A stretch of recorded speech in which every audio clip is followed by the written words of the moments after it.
TBA Elimination Round. Full highlights. Rain or Shine Elasto Painters contra San Miguel Beermen, pero bago ang lahat mga ka-Big Boss. Magandang pagbabalik mga ka-Big Boss, pwede bang paki-like and subscribe at pahit ng notification bell. Rain or Shine na may 6 na panalo, or San Miguel Beermen na may 10 panalo na. Sa tingin nyo mga ka-Big Boss, sino kaya ang mananalo sa dalawang team na ito ngayong araw na ito? Paki-comment na lang sa baba mga ka-Big Boss kung saan ka sa dalawang team na ito. Maraming salamat. First time here, Coach Sorry cut you off, and then Fajardo inside.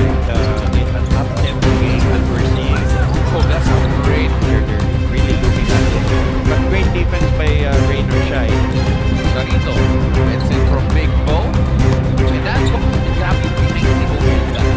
Pero grabe yung pressure kay Glenn. Game forward to the rest of the Las Raiders. And that is a... Here's Mamuya finding Big Bo. He was not interested in it. Mamuya attacking. And yes! One of the best people. Terrence Rowe. Oh, one handle by Terrence Romeo. Carito goes inside. Now handing off to Carapos. Here's Mamuya on the attack and playing. Here's Eric Cruz. The jumper. It is. Oh, great give and go as CJ. Marcelo. Oh, great feed inside. Balls to Chris Ross. Who's right to break. Don Royano. Royano attacking. Especially those games back to back. Thank you so much. I've been looking for the right pass to make, and he finds it in Troyano. Break. It's Bo. Going close to Carito. And Carito so bringing it out to Cruz. Cruz relocates for a three-pointer. Yeah, they won't do it. Get Cruz. Cruz off the drive on the attack. By Terrence Rowe. There's Mamuya. Oh, hit for a shoot right in the pass. And there, working on the rookie Novo. Still Terrence, and Terrence. Jericho Cruz, now to Mota Dua.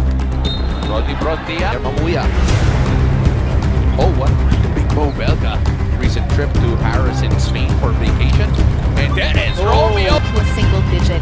In order to do so, there was still the same emphasis from halftime. The variation that us spinners have been doing. They've had an answer so far. Corporal. Now to Novo. Novo. 3-on-1 break here. Novo. The find inside to Santilla. Here they go off the races. Rain or shine. It is More losses here because we're in the single round format. letting Novo fly by. Junior Fajardo.